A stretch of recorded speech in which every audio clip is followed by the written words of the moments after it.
3. We'll go to homework 3 in this walkthrough, and I'll begin with homework 3P1. Ask any questions that you have, like stop me in the middle of the walkthrough if you have any questions. So we'll probably spend around like 20 minutes or so on homework 3P1 and then move on to homework 3P2. Yep, so let me just share my screen.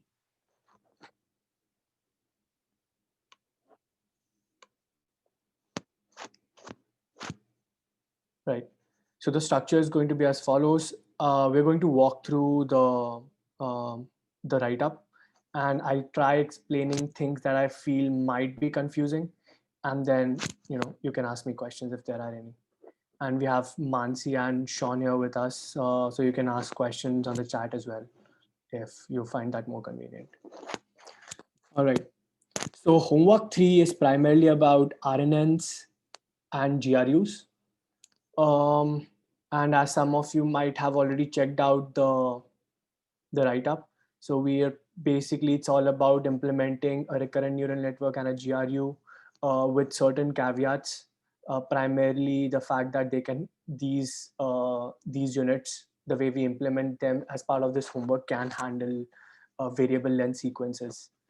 So just to give you a bit of background, this is the first time that we are incorporating this variable length handling bit into this homework. Earlier, this wasn't part of the homework 3, and that basically made things a touch easier than what they are here. Having said that, the original homework 3 that we had planned to release was supposed to be a lot more complex than what you see right now. And the reason that we actually went ahead with a simpler version was so that we could give you more time to concentrate on the project. So I hope that you all make good use of the extra time that you get from not being involved in homework 3 part 1. And hopefully we'll see that in the results of the midterm report for the projects. Right. All right, so let's move on. Right. So this is what the homework, so another bit homework. So initially, given the fact that this is the first time that we were incorporating this bit, there were a couple of hiccups, like right at the beginning when we had released the homework, and we, as a result, had to change the handout to a certain extent in order to incorporate different implementations that people might have had over the period of the last 2 homeworks. So we have our model implementation, and then you guys follow the instruction in order to create your own implementation of the AutoGrad system. Because of certain limitations, or rather certain gaps in terms of what we communicated and how you probably implemented your AutoGrads locally. I guess there were certain gaps because of which there were certain discrepancies between, or certain gaps in our expectations of what your AutoGrads could do, especially in terms of handling the none that were returned by the backward functions of each of the functionals defined in functional.py, which I believe wasn't the case for everyone. As a result, we had to modify this a bit. So anyone who downloaded the handout within the first couple of days of the homework being released should ideally download the new one and update the autograder for sure, and then should also probably look into using the alternate one of cat implementation that we have in stubs.py. Right. So that's primarily it as far as the handout is concerned. So as part of the homework, the first task that you have is a simple RNN unit implementation. All this can be interpreted as a fancy layer. All that it does is takes an input, does some matrix algebra, and applies the required activation and gives you an output. That's all that this is supposed to do. You aren't supposed to, I mean, this I believe is the simpler bit as far as this homework is concerned, probably the simplest task of all. So I'm hoping that you wouldn't find a lot of issues as far as this is concerned. So here's the equation that you need to follow in order to implement this RNN unit. One thing that I would like to note here is the fact that this equation that you see in order to implement an RNN unit is in line with what PyTorch does as far as implementing their own RNN unit is concerned. This, however, deviates slightly from what an RNN unit's ideal implementation should be like.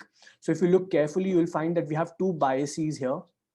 And because how RNN unit is, and because these could just be added together and could be distilled into a single bias, having two biases is not really required, and rather this actually leads to certain kinds of issues from a theoretical statistical standpoint, especially from a parameter identifiability perspective. But so that is something that I just wanted to let you know, that this is an issue, but we've chosen to go ahead with this specific form of an RNN unit, and the same actually holds for GRU as well, just because PyTorch does that too, so that your MyTorch framework is complete or as aligned to the PyTorch framework as possible.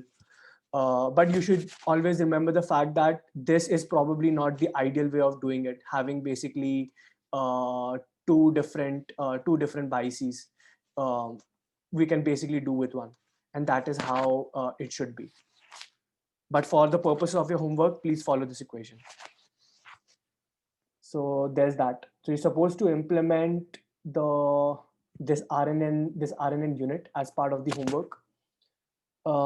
Most of the details as to the form or the naming convention of the parameters and everything has already been provided to you. So that shouldn't be an issue. All you need to do is write down the implementation for the forward function. Right? So there's that. Yep. Keep in mind the fact that the way you use self-weight IH, you're exactly supposed to use self-weight HH. Right? So what I mean by this is the fact that given IH has or can potentially have different dimensions. So this is weight IH is basically a matrix, can have a different axis 1 and axis 2. So there is a specific way of using it, right? Because you need to get a valid output. But as far as self.weight HH is concerned, it is a symmetric matrix in the sense that it has the same, it's not really a symmetric matrix per se, but its dimensions along the first axis and the second axis are the same. So it's a square matrix to be more precise. And because of that, you might end up you can use it in two different ways. But for you to get the correct answers, or for your answers to match what you see in PyTorch, you're supposed to use self-weight HH exactly the way you use self-weight.ih. So if you're applying some kind of a transpose or something like that, when you're using self-weight.ih in order to multiply this or perform matrix multiplication of IH with xt, which you see right over here, use self-weight underscore HH exactly the same. Apply basically the same kind of transpose operation or whatever you are doing when you multiply this self-weight dot HH with HT minus 1, so the prior hidden state. So that's an important thing to remember. All right, the difference. Yep. As far as some of these notes are concerned, I think as you go through the homework, you should be able to figure these out. For instance, what effective batch size means. Yeah, I'll probably touch upon this like towards the end, maybe. Then we move on to certain helper functions that we require so that we can actually perform this entire RNN construction. Because what you saw above here was just a simple RNN unit and not really the entire RNN network. In order to create an entire RNN network that is capable of handling variable length sequences, we need to implement a few other things: cat, slice, and unsqueeze operations. The cat operation essentially, all it does, it takes in a sequence of tensors in a given dimension and concatenates the tensors in this list along that direction that you specified, right? Or the dimension that you specified. As the details of this cat operation, also slice and unsqueeze, were covered as part of recitation 0. So in case you have any kind of issues around those, you might want to like revisit recitation 0, or you could go ahead and look at the PyTorch documentation. It kind of gives you a few more examples as to what it does. We've also tried to add a few examples in the code itself so that you get an idea as to, you know, how the inputs are supposed to look like, and how the outputs are supposed to look like, you know, so that you have a fair expectation as far as that is concerned. So this is a cat operation. I've seen a bunch of people have issues with the cat operation, and this is something that you might want to pay special attention to. The implementation is not very complex, but I guess this is something that caused issues, the none issue that I earlier alluded to. So basically, the earlier implementation was in a certain fashion, which required your AutoGrad implementation to handle nuns explicitly. But when we updated the handout, we provided an alternate implementation for cat, or rather an alternate definition for cat, which is basically the alternate one that you'll find in stubs. And with that implementation, you can probably do without having a great handling for nuns. So use alternate one, and in the new handout, and then you should be good as far as cat implementation of cat is concerned. So that's all about cat. I don't think that you should end up with any kind of issues with the implementation of cat apart from this. Let's move on to the next one. The next one is slice. So slice may appear to be intimidating. Now slice is nothing but simply the ability to slice a tensor.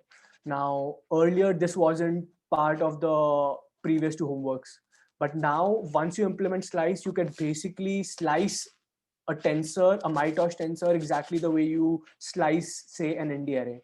So that this is the additional capability that slice provides. The fact that the slicing of an ND array is so flexible and you can do it in so many ways may suggest that slice implementation of slice is going to be very complex, but that is not the case if you correctly leverage the slicing ability that NumPy arrays already have, right? So there's a huge hint right here. If you go through this, you'll find more details as to what you can do in order to, you know, implement slice in the most efficient fashion. So yeah, so that is something that you might want to go through. Yeah, I mean, there's no point in me reiterating or just reading this out. Just keep in mind that this will make your lives a whole lot easier than implementing slice from scratch. So there's that. Also, you might have, or you would need to add __ get item as part of your tensor class, so that you can directly use the square braces notation in order to slice a tensor, basically. So that's it. Another thing that I probably missed out here was the fact that you need to implement something called a cat function in tensor.py, right? So this is what this bit says. This is important as we only we basically use this cat function in order to concatenate a list of tensors. We don't basically have a helper function as a method of the tensor class to do that. So we basically rely on this independent cat function. So, and please remember, this is an independent cat function and not a method of tensor class. Cool. Post this, we move on to unsqueeze. Unsqueeze is worth 3 points. And that's primarily because you don't really need to do anything as far as unsqueeze is concerned, at least nothing from scratch. You can basically use all the functionals that have already been defined in the functional.py file in order to implement this in just a couple of lines directly as a class method. So this shouldn't be complex. I believe this should be fairly easy to understand. Kushal, would you like to talk about CAD backward? We saw like a lot of Piazza posts about CAD backward. I know it's pretty straightforward, but maybe just a couple of lines. Sure. So as far as CAD backward is, first of all, it's easy to understand the fact that a mathematical operation has a derivative and you're calculating a derivative with respect to it. And these cat operations or slice or unsqueeze operations, they are probably not your regular mathematical operations. And to think about, why do we need a backward for this? What derivatives are we supposed to calculate for these? Might be a natural question, but what's important here is to realize the fact that this entire AutoGrad engine, all it does is basically propagate derivatives backwards through the entire network, so that we have derivatives with respect to all the parameters of all the important parameters, or all the parameters, to be honest, and also derivatives maybe at some in some cases with respect to the inputs, right? So the point that I'm trying to make is we need derivatives with respect to all the parameters in the entire network. And if we perform any kind of operation that does not have a backward defined for it, this back propagation of derivatives breaks, right? So if I were to use a list of tensors and perform a cat operation on it and get a resultant tensor and do something with it and finally come up with a prediction and then calculate losses on it and then perform dot backward operation, as these derivatives are calculated, from the loss, and these are as these flow backwards through the network, these wouldn't pass the cat operation, right? So all the inputs that you had inserted in order to come up with this cat output, derivatives with respect to those will not be calculated if you do not specify a backward with respect to cat. So that is something that you might want to understand and keep in mind. So therefore, having backwards with respect to these so-called non-mathematical functions is also extremely important, because that enables the flow of derivatives through the network. In terms of the issues that we have faced around cat, I guess that was primarily because of the fact that some people downloaded the handout, the old handout, started working on it, and then downloaded the new handout and probably had a mismatch between the two implementations, especially with respect to the ordering of dim and sequence in the arguments of the cat function, in the forward part of the cat function, the forward method of the cat class rather. So that is some. So I guess in order to avoid any issues with backward, just use the new handout and always make sure to go through the FAQs. So as of now, I don't foresee any issues that you should face as far as implementing the backward for cat is concerned. If you only use the new handout, forget about the results that you were getting for your the first handout. That I guess was online only for a couple of days anyway. Yeah. So there's that. There aren't any issues as far as testing is concerned or anything of that matter, because a bunch of students have passed the basically homework 3P1 and have been able to score well, and therefore I don't foresee there being an issue as far as the testing bit is concerned. So you might want to focus on figuring out bugs within your implementations. Yep. So there's that. Unsqueeze, yes. So you don't have to do a lot for unsqueeze. All you need to do is figure out the right operation that you need, that you can leverage, that already exists in your functional.py, in order to implement this unsqueeze. So this shouldn't be more than a couple of lines as well. Yeah. So these are the helper bits that we need. Post this, we move on to probably what I'll call the most, or rather the second most complicated bit of this homework, the pack and the unpack sequence operations. So there is this, if you go to the appendix, you'll realize that there is a section that talks about why variable length handling is needed in the context of RNNs. How the life was so much easier when we were talking just about MLPs and CNNs, how there weren't any issues as far as batching is concerned in those contexts, but why RNNs are a bit trickier than that. So this basically touches upon the importance of variable length batching in RNNs. So if you want to, or if you want to basically get a sense of the motivation behind all of this, why you're having to do so much work, I guess this is a good reference. All right, let's go back to pack and unpack sequences. Right. So let me just quickly walk you through what the pack sequence does.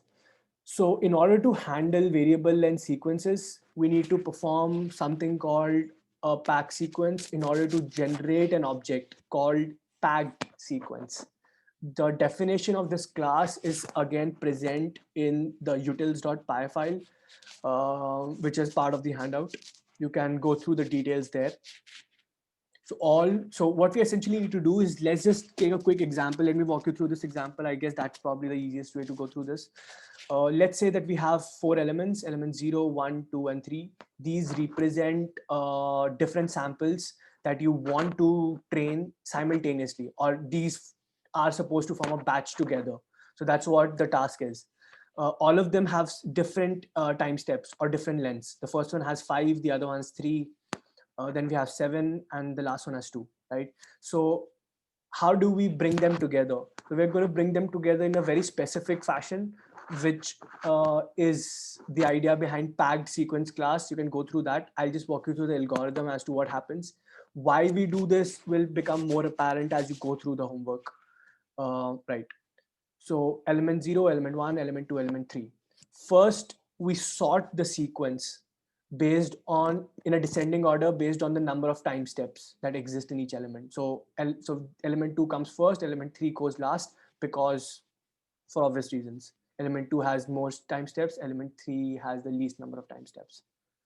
Once that is done, we perform something like this. So what we're essentially, basically this is the result that we want. So what we're essentially trying to do is pick the 0 time step from, in this sorted sequence, pick the 0 time step from this element, then 0 from this element, 0 from the next element, and 0 from the last element. Take all of them, preserve the order, this sorted order, and concatenate them along the dimension of time. So this is the dimension of time, which basically in this context represented by the 0th axis. So if you look at this, we have the 0 time step from the green element, 0 from the blue element, 0 from orange, 0 from yellow. Once this is done, we start picking the next one. So we take 1 from here, 1, 1, 1 from all of these, and then we get these bunch of ones. We concatenate them further, keep adding them along the 0th dimension. So we have 1, 1, 1, 1 from all 3. Now, when we move on to the second one, you'll realize that the third element does not have any 0th time step. So we just ignore it. We take the 0th element from the green, the blue, and the orange, and forget about the yellow. So we have 0 for the green, 0 2 for green, 2 for blue, and 2 for orange. And we just proceed. And this basically forms the most important bit of the packed sequence, which is basically the data attribute of the packed sequence object that you finally create. And this is what gets used as in the training of the RNN. Right. So that's all about the pack sequence operation. So this is what your pack sequence function is supposed to do. You don't need to worry about the backwards for these, because you are supposed to use you're supposed to basically use the slice and the concat operation and other operations that you defined in your functional.py in order to implement this correctly. And if you do so, the AutoGrad is automatically going to take care of your backward operation, right? So you don't need to explicitly worry about implementing this. Yeah, Shairi, go ahead. Yeah, I wanted to understand the intuition of getting these into a pack sequence. I don't quite understand that. Right. Intuition. Okay. So the point is that right. So this might take so let's just go through the time iterator first, because the reason why we implement this packed sequence in this specific fashion is tied intimately to how we implement the time iterator, or rather the RNN unit. So when we go ahead and touch upon that, I guess things might become clearer. Because I guess the question that you're asking me requires us to go over all of this bit.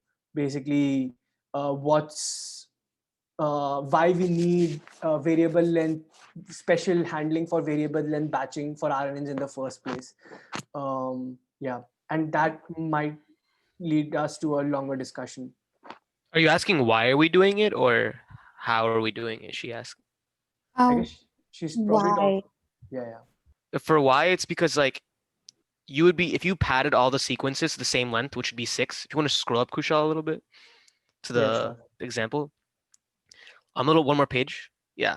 So this one was the max 7. If we padded them all to be length 7, you would do 28 computations through the LSTM or RNN, but instead you only really have to do whatever total amount there is exactly there. So it's saving like cost. It's more efficient as well. That's one example of why it would be better to do that. Okay. I guess you were probably like, that is one aspect of why we do this. I guess you were probably, my personal interpretation of what you said was in terms of why we do it in this specific fashion. Yeah, I wasn't sure either. Yeah. So if you're talking about, I guess Sean pretty much hit the nail as far as why we do it in the first place is concerned. And I guess that is what you will find in this appendix B. But in terms of why we do this in this specific fashion, I guess the shortest possible answer to this question would be because PyTorch does so. And we wanted to follow that.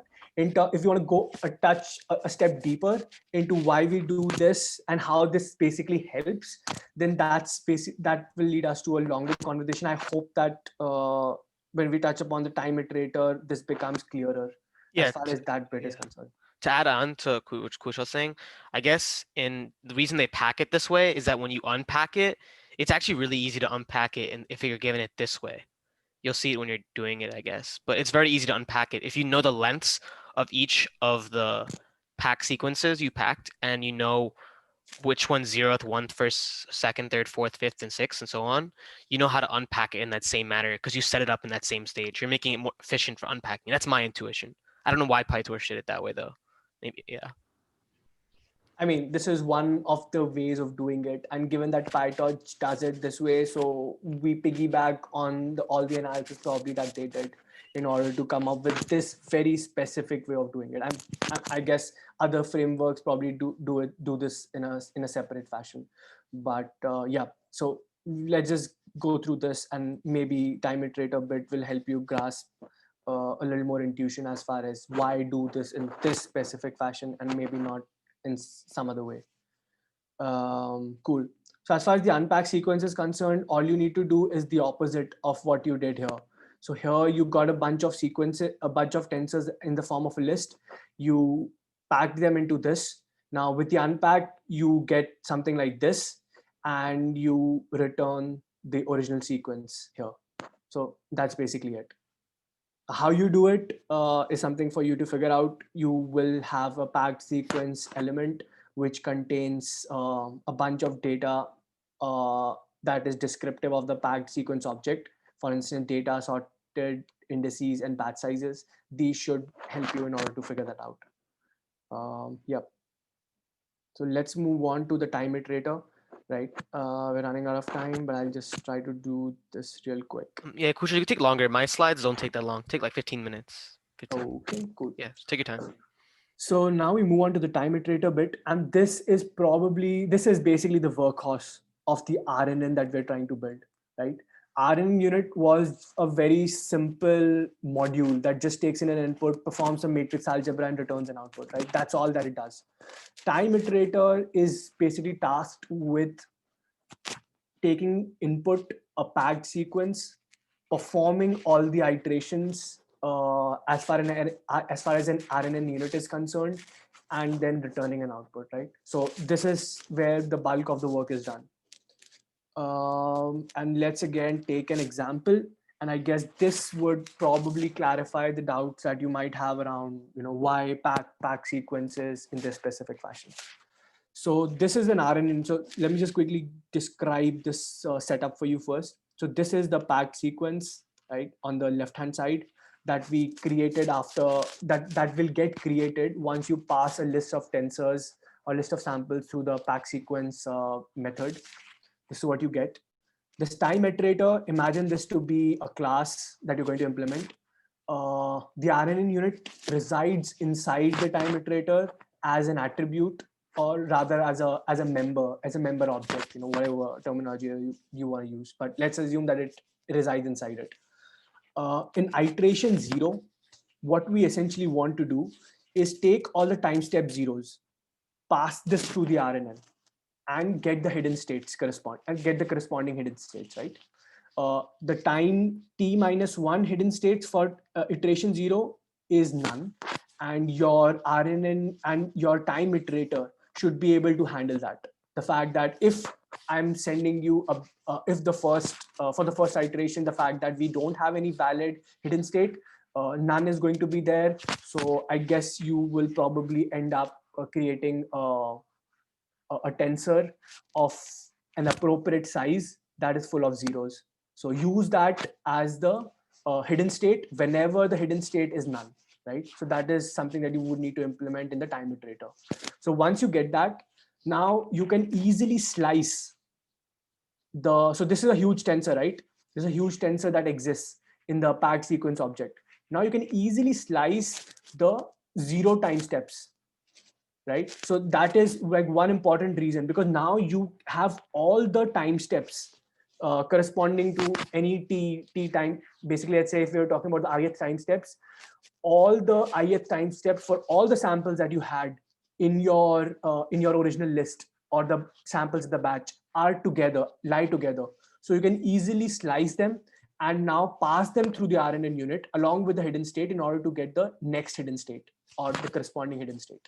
So we do this, and this is what is called an effective batch size. Why is this different from a batch size?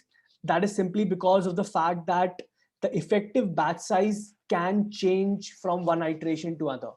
While the total batch size was 4, the effective batch size may reduce, as it would eventually, because not all samples have equal number of time steps, right? Because everyone had the 0th time step, here the effective batch size is equal to the original batch size that we have, which was equal to 4.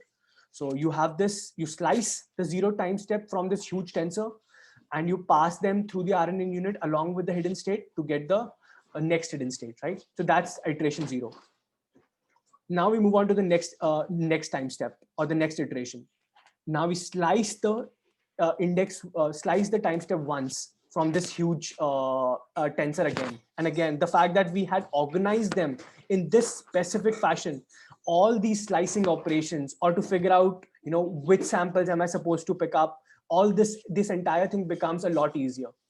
And the fact that you implemented the backward for the slice operation helps enable the flow of the derivatives whenever you perform any slicing operation, right? So that's a side note. So here too, the effective batch size is equal to 4, which is equal to the actual batch size.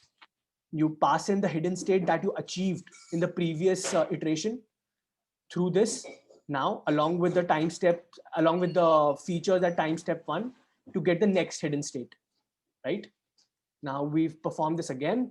Now we are at iteration 2, and at iteration 2 we again slice the time steps 2, the second time steps from this huge tensor, and we pick out only the required hidden states from this tensor that you had earlier generated in the previous time in the previous time step, because we don't have the second time step corresponding to the last element, right?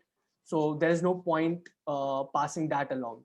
So we just take that out and store it in a separate list, because we would need to return that 2 at the end of all the iterations. So we have 2s here, and we have the hidden state from the prior state, from the prior iteration. We pass them to the RN unit, and we get the next hidden state. So this is basically what you're supposed to do until you exhaust this entire tensor, or basically run through all the time steps. And as I think Sean mentioned previously, the fact, if you had appended zeros, then you would have had to do these extra computations, which you don't need to do now, right? Because you are now only considering the time steps that exist and are not adding any synthetic time steps or a bunch of zeros just to make things work. So I guess I'm hoping that this probably clarifies things as far as why we organized the input in this specific fashion and how it helps us in order to, perform this RNN unit iterations in a more efficient and rather an easy way, rather than doing a lot of bookkeeping. So this is the small amount of bookkeeping that you do initially, which helps a great deal later on, right, when you're performing these operations. So I'm hoping that kind of makes things clear. If you still have doubts, then we can probably touch upon this like later during OH or on Piazza, I guess. So there's that. So once you perform this iteration until you exhaust all of these tensors, uh, then you're basically supposed to return these two outputs. The first one is basically the hidden. Right. So we have basically two of these things. One is the hidden state that was generated at each time step. So if you go back, if we go through this again, you generated this hidden state at time step 0. You generated this hidden state at time step 1, and so on and so forth.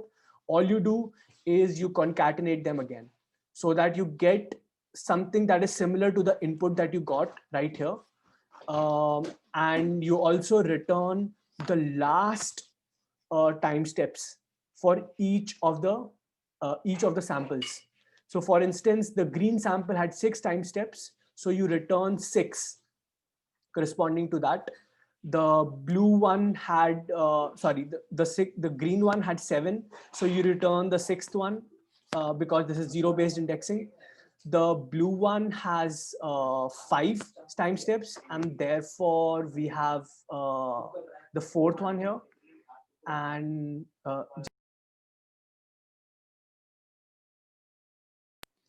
so therefore we have the 4th time step here, and then we have the 2nd, and then we have the 1st. So so there's that. So you are picking up the last time steps from each sample's hidden states and concatenating them together to return this additional output. Now you might wonder as to why we do this. This is again so that our implementation of RNN is aligned with that of PyTorch. This is slightly different from PyTorch's implementation, as PyTorch essentially sorts the second output, the second artifact, in the same order as the original sequence that you got when you were constructing the for the batch. But we try to simplify this, and all you need to do is return them in the order of the sorted sequence. So because green had the most number of time steps, and therefore that's why it is the first one in all of these effective batches.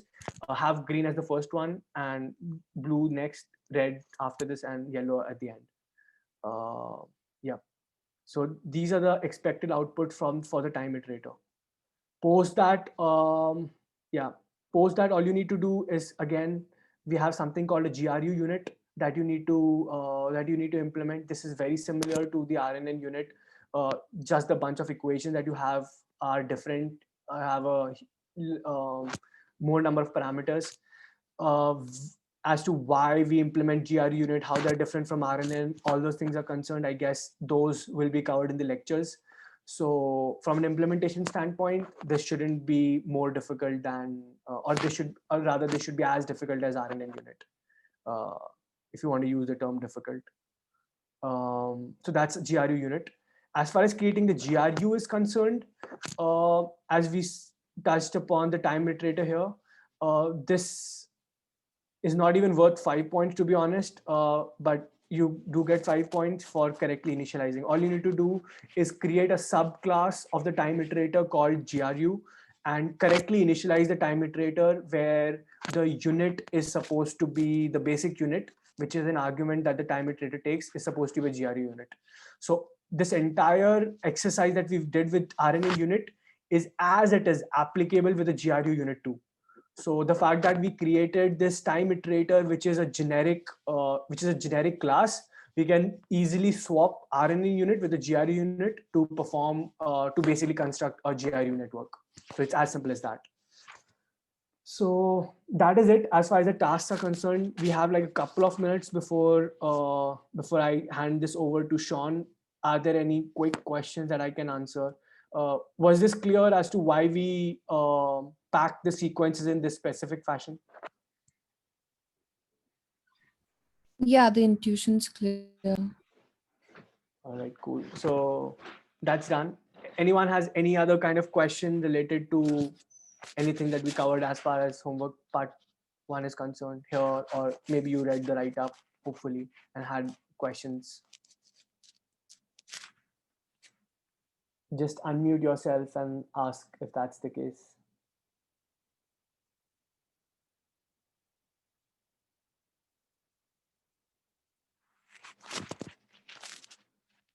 All right, I guess there are no questions. So, right. So this is it.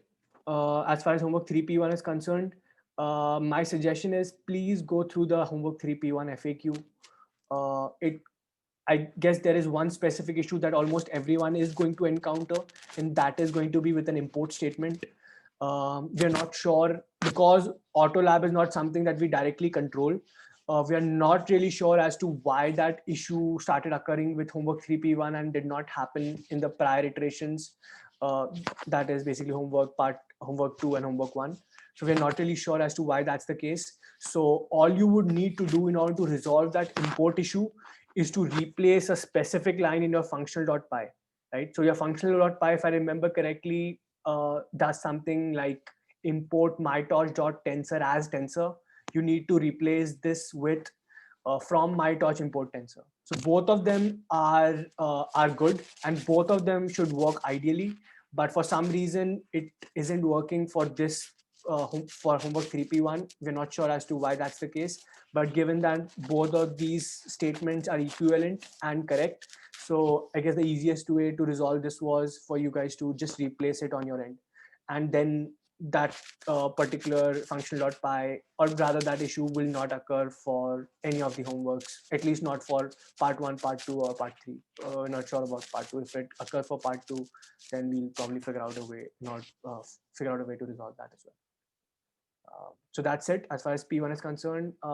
Sean, the stage is all yours.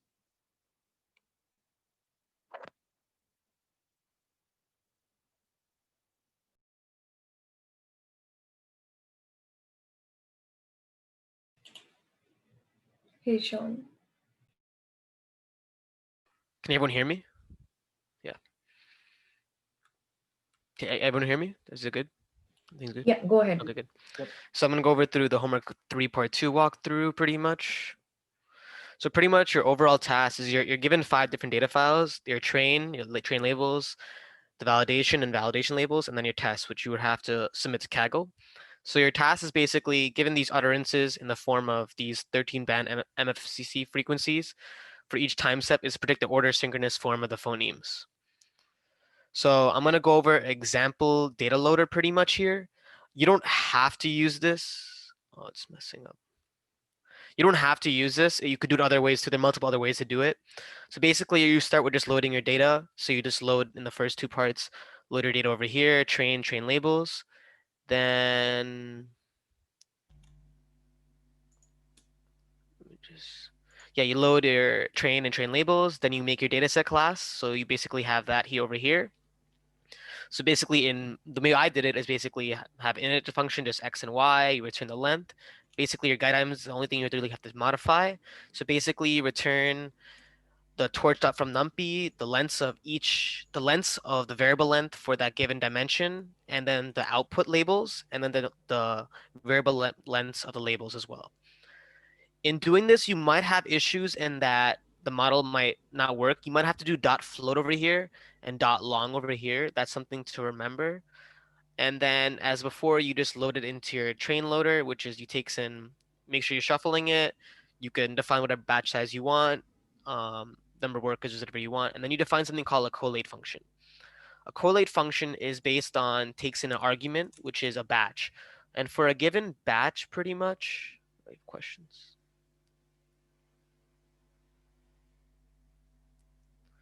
For a given batch, you'll take in 4 arguments. You'll take in one batch, which is batch size, and then these 4 components here you see. And I'll go over that the next slide. And then where here I have question mark, you might need to modify this to have +1. This is up to you. And the reason you do +1 is for the blank. You have a blank, and in order to deal with the blank in CTC loss, so you're gonna have to handle that as well. If anyone has questions, feel free to stop me. So the collate function basically takes a list of samples from a mini batch, and it basically wants to put them together, basically, and define a new one. So you know how there was variable lengths for a given batch? Sorry, this for the questions. Okay. So you'll take in a given batch and you'll have variable lengths for each utterance, right? So we need to handle that. So you'll take in a batch, your torch from numpy, the shape of each length, and so forth. And the output will be the same dimensions, right? Batch and this so forth. But you're gonna have to pad these two. To pad them where the maximum size is the same for all of them. So the variable length is the max for that given batch. But Kushal talked about before is that if we're going to use pad pack sequence, why do we use pad sequences? So actually, I looked up online for PyTorch the reasoning behind doing that, and the reasoning is that if you pad a sequence using RNN utils at RNN, and after you pad sequence on it, it actually doesn't do the computation on those padded sequences, so it actually saves computation on that. And then also, you might realize that the sequences are called batch first equal to true.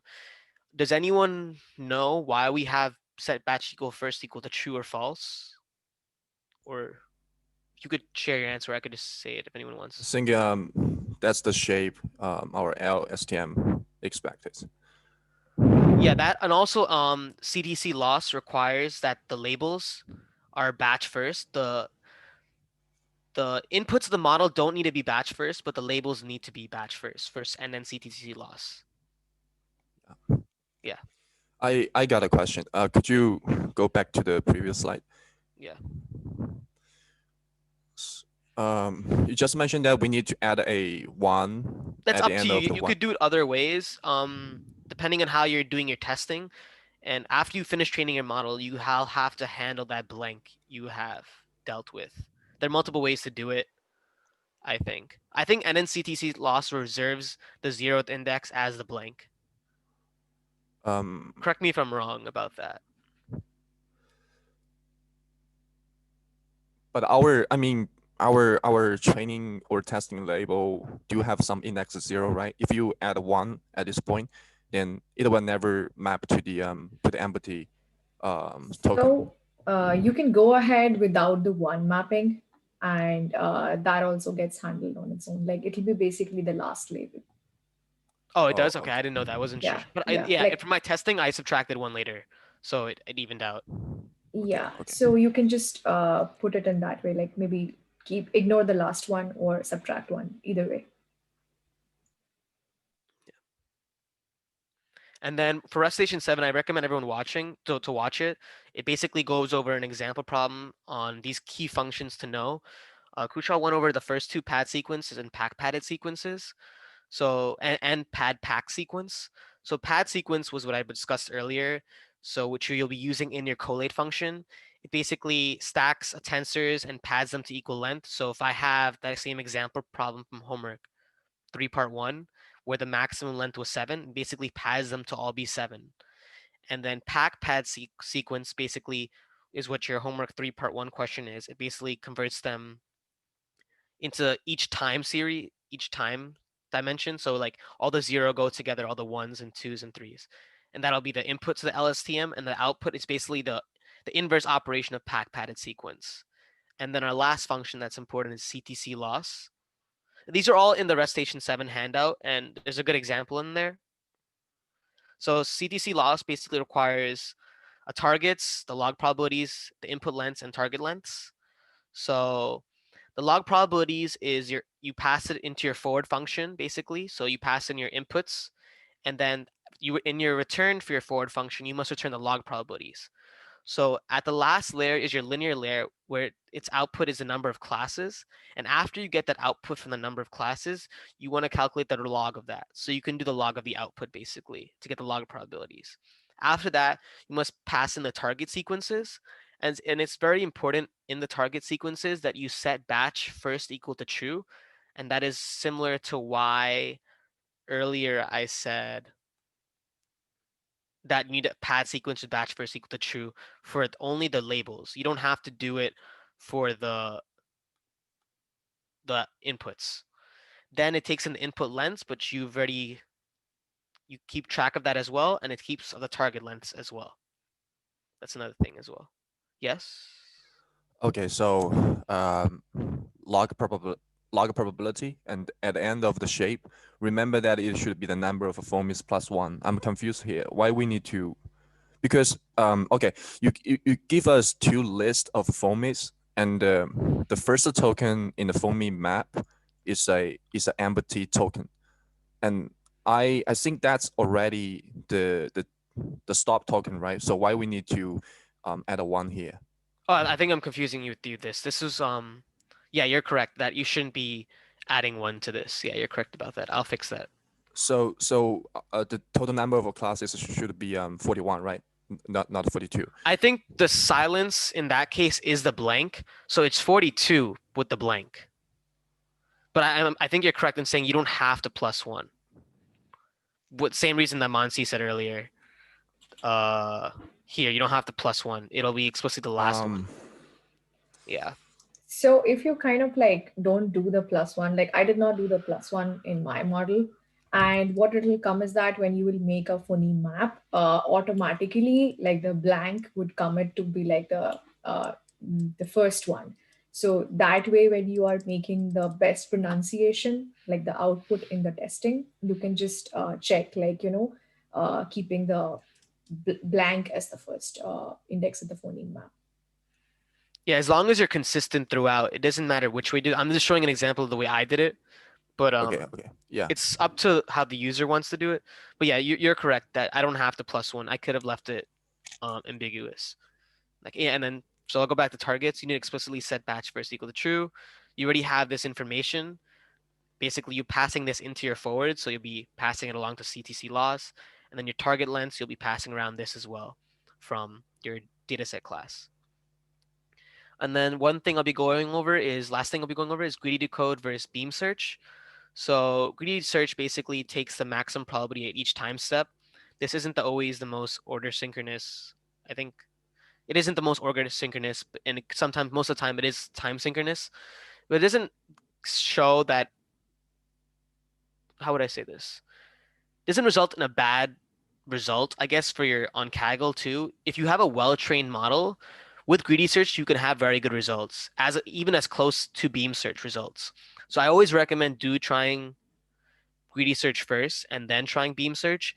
I know that some of you, I talked about in Recitation 7, some of you went right into the issue with CDC Decode, and that is because the new PyTorch version isn't compatible with CDC Decode, so you might have to roll back your CDC Decode. That's one thing. Or you could actually implement beam search from scratch. Tony does go over the pseudocode for that. But if you really don't feel like that is necessary, try greedy search. On a well-trained model, you can definitely pass the A cutoff with greedy search. It's very possible. But beam search, the whole point of it was to show that it leads to the most order synchronous result of phonemes. That's the whole intent behind it. And we pick a K because we don't want to have an exponential growth pretty much. So then basically where to start. So I recommend always just figuring out how to load the data properly, and then saying, am I returning the correct results from get item? And then after that, I would recommend working on a very small model. So I would work on a one bidirectional LSTM layer with maybe one linear layer and see if you're actually learning. And then after that, I would work on your testing part to see if you're actually getting proper results with with the classes. I hope you're not adding one issue. Maybe you might be doing it, not adding one, maybe not subtracting one later. Just be consistent, I think. There are several issues you could run into. One is This, of course, not passing the log probability is going to result in bad results. Not setting batch first is another issue. Not using these functions, any of these three functions together properly. Padding sequence incorrectly. I think the biggest issue most students will run into would probably be about the testing phase when you're outputting your results based on the indexes of the phoneme list.py. So be consistent about that. I think that's the most important part. Another issue is your CDC decode here. But if you have any issues with those two, feel free to post on Piazza about them and we will be sure to answer them. Are there any questions anyone has? I think I can add one more point in the testing part is that basically whatever predictions you have to make, they are going to start from the full stop. So whenever you are making the relation between your sequence and your pronunciation in the end, make sure you kind of like add, like check that, generally what will happen is that you will see some gibberish results, but ideally your every sequence that you are pronouncing, it should start from dot. So that is one careful point you should pick it. And one more point is that about like there are different methods of doing it, but when you are loading the data, uh, you should be using the pad function correctly. So you can make like a small uh, collate function and then just yeah, as what Sean has put it correct, like that is one function also which we saw like students make a lot of mistakes. So make sure that the data that you're returning for x and y from there has correct length, it's padded properly, has batch first rightly set, so that will help you get your data loaded correctly. Yeah, I think the tricky part is it's a sequence model. I don't think you haven't worked with sequence models, and try to fix that issue before you work on developing your model, making it a robust model. Yeah. Do you have more slides, or we just finished? That's it. Yeah. Okay, so my question is, I do have a lot of problems for the testing part. So my first question is, when I feed my data to the LSTM, and then I got a bunch of index, right? And then I map this index to character, and then I got a lot of blank characters. So the first characters in the phoneme map, do I need to remove these blank symbols? I did remove like the blanks in general. Let me double check. I'll double check the solution file too when I put it to Kaggle, but I removed all the blanks. And then you also need to remove all the repetitive symbols, because sometimes a character might occur twice or three times, and then we Yeah, need that's to. the whole intent behind the blank. So in your greedy search decode, when you write greedy decode, it's be very careful in how you're doing that. If you have like, say I have A, and then it's B, B, and then A again, like all those A's contract down to one singular A. Yes. Yeah. My second question is, so we are provided two lists. The first one is a phoneme list. The second one is a phoneme map. But after I finished this homework, I've never used the first list. Is that normal? Yeah, that's fine. That's fine. Don't worry about that. I included it more for, I think if you look at the notes next to the comments next to it of what they actually defined to, I think that was the intent behind that when I wrote it. Okay.